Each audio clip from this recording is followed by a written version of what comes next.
Hello, this is Geeks Assembled Audio Heads, and we are gathered here today to pay our respects to dearly departed Mr. Saunders because Mr. Saunders is no more. Mm. Um, yeah, so we're talking about the series two, and this one's got the stories. Let's see, the first one's called Litefoot and Sanders. The second's called Necropolis Express. The third one's called The Theater of Dreams, and the fourth one's called The Ruthven Inheritance. Yep. Oh, whoops! I'm not even on the right screen anymore. Okay, there we go. And it was an incredibly spooky as they are, but as not all of them are because we get a little tease of what's to come in series three. At the end of this one. So that one might not be so spooky, but this one's incredibly spooky, and it's got some real classic monsters in it. So not classic Doctor Who monsters, but classic literary monsters.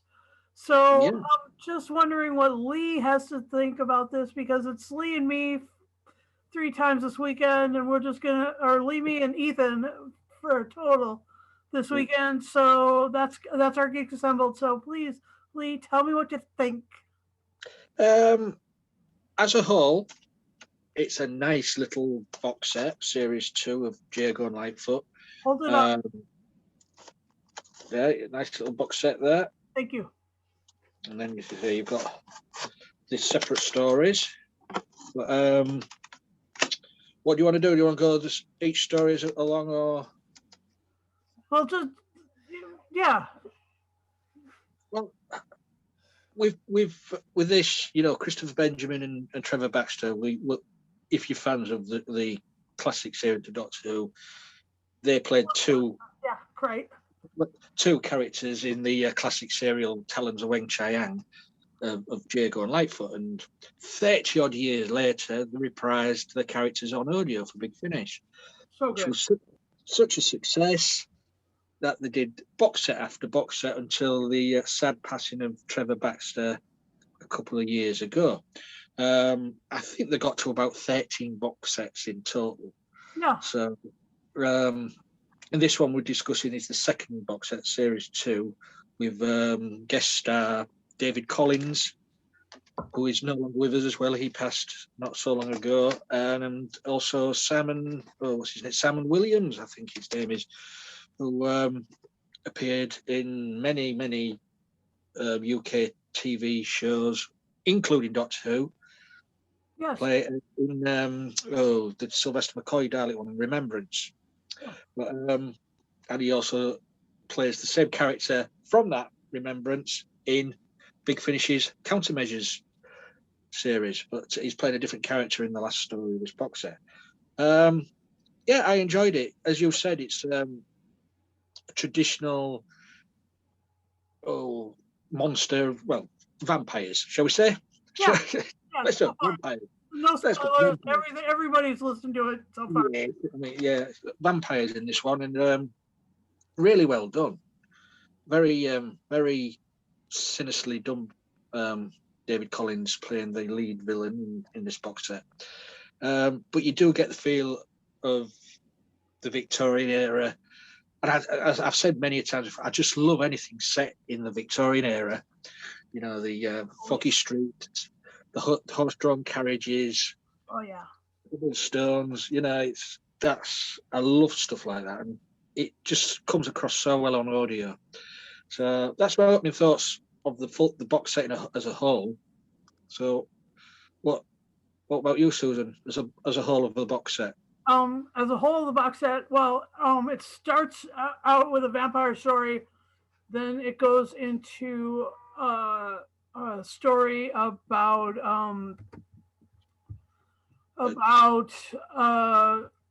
sort of a mummy sort of thing.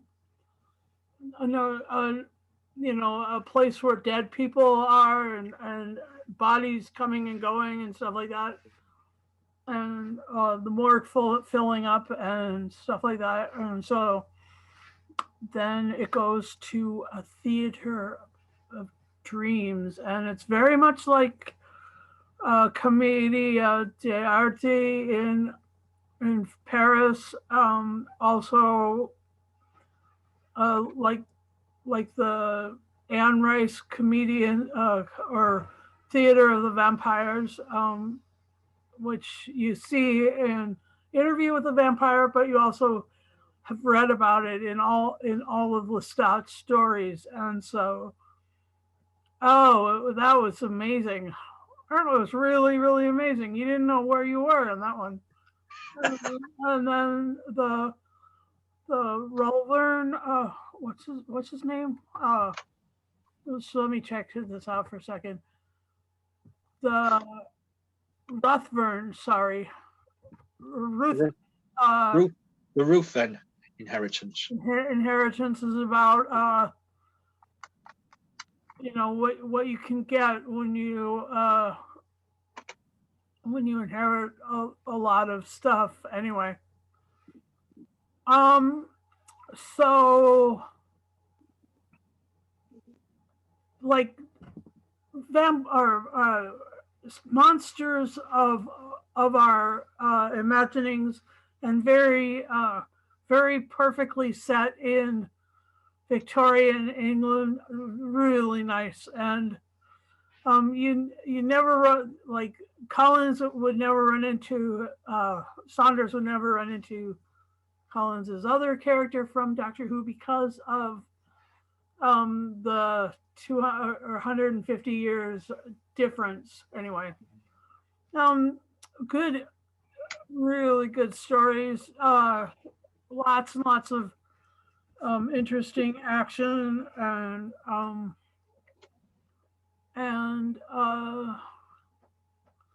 lots of things to think about and figure out. And so, which of those four were your favorite story, Lee? Well, I liked them all. You know, the four hour-long stories. I mean, the first story, Litefoot and Sanders, where we first meet the evil vampire Sanders, which, reading the notes in this, based him on the actor George Sanders. I don't know who that is. He's no longer with us, but he back in the day he was the voice of Shere Khan in the Jungle Book, Walt Disney's Jungle Book. Oh, okay.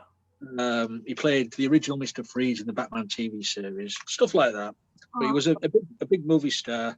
Took his own life back in the early 70s, but they wanted someone as voice-wise and presence like George Sanders did on the screen, and they gave it to David Collins, who sort of came up trumps. So, and this is why they named the character Sanders as well. I had no idea, and that's a really good sort of it's a geeky bit within something that we're like. That's a real big geeky nugget in there. Yeah. I just like this one is in the first one, Lightfoot sort of pushes Jago away and teams up with Sanders. And Jago's so dead jealous. He doesn't like it. You know, and he's following him, and he wants to know what he's up to. But yeah, I mean, this story where he dresses up as a tramp and follows him and pretends, you can tell it's Jago straight away. But he gets away with it. But it's so well done. I mean, he's found that the Sanders character is found out in the first story to be a vampire, and infects Ellie, played by Lisa Bowerman. Ellie is like throughout the whole thing. So you're like, what the hell? How is she going to survive this? Yeah. So it's pretty good. And then you say you've got the second story, the Necropolis Express. The the train journey to this cemetery with the bodies, and this one for me was the weakest in the set, story-wise, but I still enjoyed it. It was still spooky. It's still, I mean, the character who's the character in the graveyard? Where is he?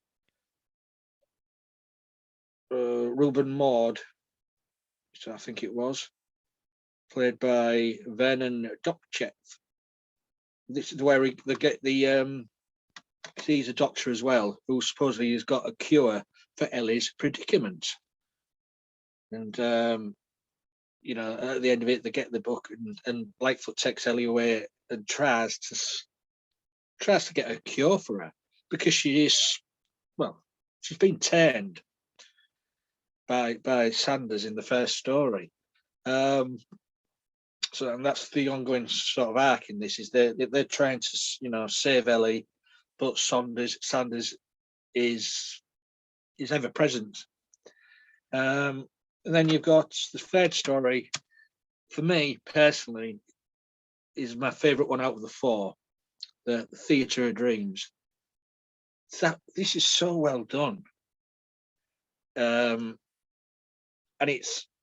I was listening to it and I'm thinking, this is so Sapphire and Steel. It's so, are they dreaming? Are they looking into their minds to see what their hearts desire? And then also as well, the solution of the predicament is breaking of the fourth wall.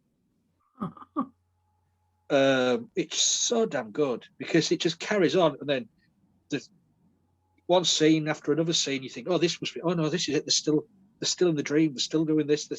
It just messes with your head, and it's so well written. Jonathan Morris wrote this one, which is brilliant. I mean, who did the other ones? Justin Richards and Mark Morris. But for me, the characters in this one and the story is just so well done. And then we get to the Ruthven Inheritance, with guest star Simon Williams as Lord Ruthven, who hires Jago, Litefoot, to do a bit of archaeological digging under his ancestral home, sort of thing, for bones and that, while the same character under another guise somehow gets Jago to sell the Regency Theatre to him. Always read the small print, Jago. After he'd wanted it so bad, and then he'd gotten it. Yeah, I mean, and this story, the Ruthven Inheritance, is the one where Sanders returns again, and we get to see his full true form, which is one hell of a beast. Yeah. But really, the stories are that one's written by Andy Lane, but they're so well done, and interconnecting each story. It's a story arc, but you can still listen to the stories separately to enjoy them anyway. Yeah. But it does make sense. If you want a good adventure, I'd go with the lot, but you can still listen to them separately. But if you want to know what happens, listen to it all. But that's my take on it. What about you, Susan? All right, my favorite one has to be the Theatre of Dreams. Partly because it played on all of the other stuff that was going on, including the greed of that ends up with Ruthven. Yeah, that was amazing. And it also plays on all of the minds that are in play, which are good minds. I mean, we've got Jago, who is an impressionado or whatever. He's just an impresario. That's what the word is. He's an impresario, and he's so bigger than life. And then there's, you know, Litefoot, Dr. Litefoot, who is like professor. He's cut and dry, and still, you know, the way that was so dramatic. It was so good. And I've loved Jago and Litefoot, you know, since Talons, because, you know, Lightfoot puts on a smock, an apron, and you know that to me is nothing short of a turn on. It's and they are fantastic through the years. These two are you know they're the crime fighting duo of Victorian England, like Sherlock and Watson, and that's why, you know, it it becomes so it becomes so captivating to the Doctor Who audience that they are that they are, even after the terrible demise of Trevor, you know, you know Lightfoot or Jago is still going strong. You know, he's still involved with Christopher Benjamin is still involved with the thing. It's so good. So I also liked the Mummy on the Orient Express, the Mummy story, the Necropolis, because of all of the, and then that was sort of reprised in the archaeological dig underneath the Ruthven estate, and can't beat a bit of archaeology. You know, I love my archaeologists and scientists and stuff. So yeah, I gotta tell you, this really is a rich story, and it does tend to clip along, so you're not dragging through any of it. So good. And Lisa Bowerman again. Ellie is just, you know, she is the center point of all of these stories so much. You know, it's not just these two, it's her right in the middle. Her little barmaid is not just a little barmaid. Her little barmaid has so much presence and so much depth. Fun personality too. The way Bowerman plays her. She's just, you know, smart in the way of fun, you know, I do. really down to earth, really salt of the earth kind of gal. Yeah, I do like the way when once Sanders turns her and they're trying to stop her bloodlust. The only way it's just, you know, instead of making, you know, stopping her drinking people's blood, Lightfoot keeps feeding her black pudding. That's right. So yeah, she's a fantastic. She's a great character, and so now that I know how, I've never listened to any of these. I collected them, and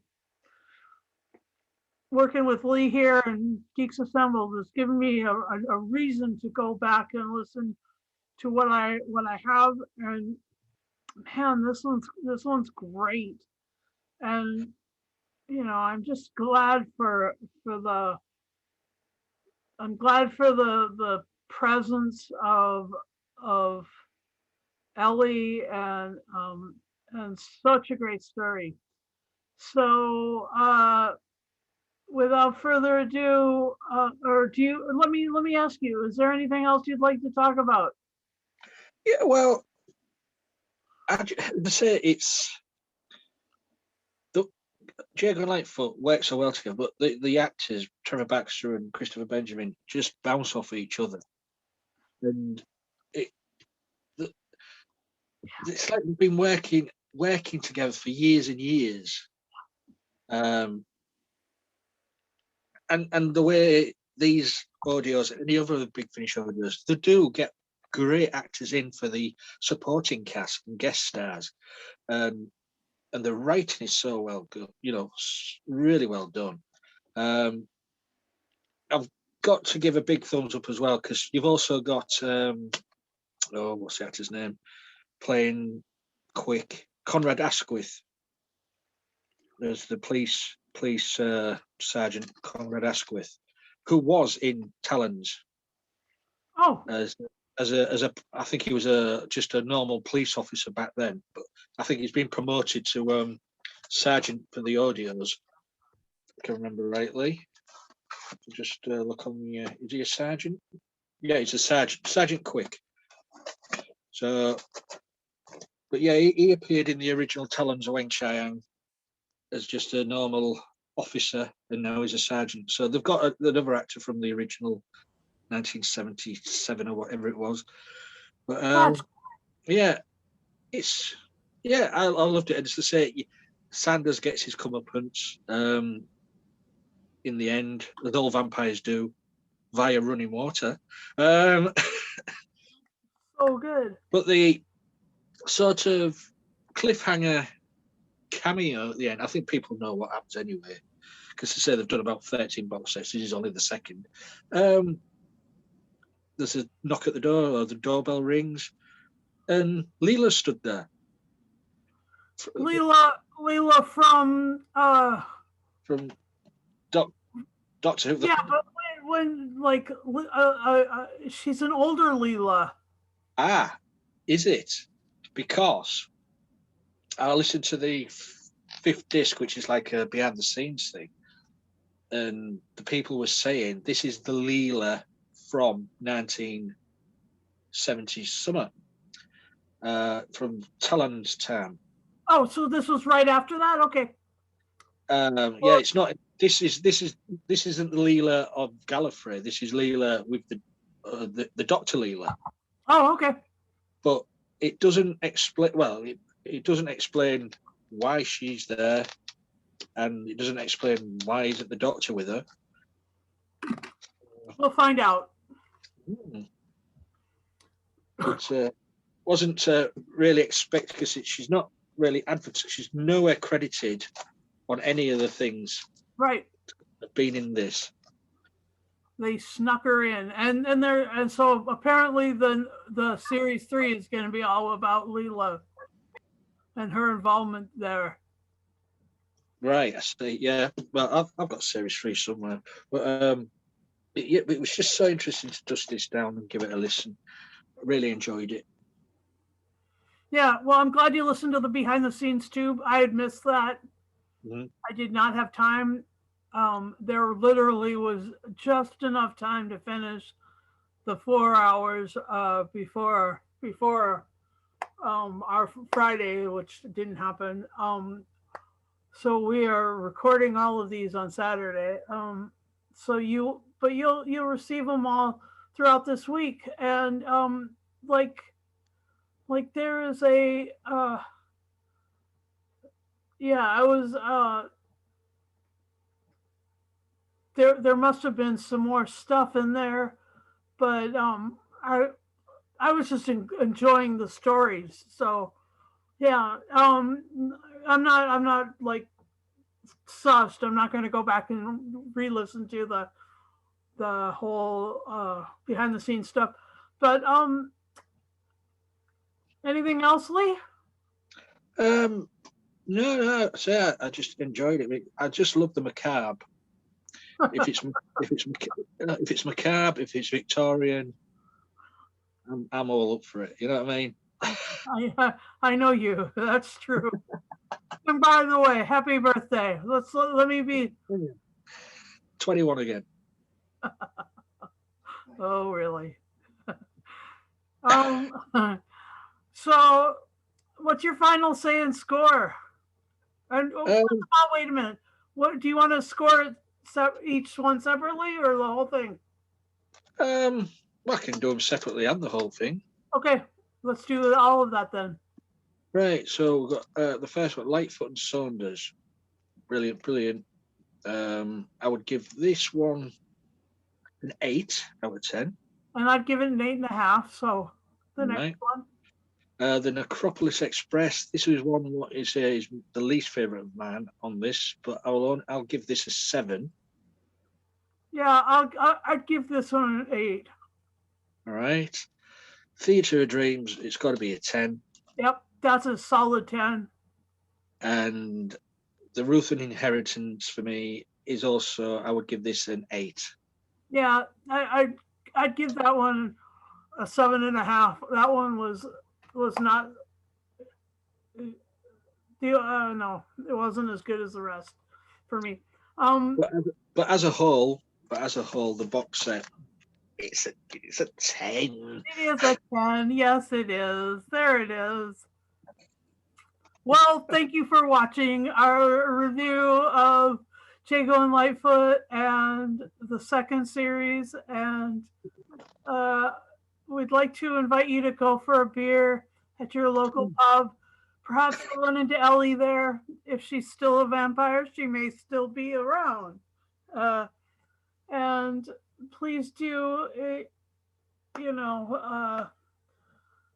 keep listening to the further adventures of Christopher Benjamin and Jago.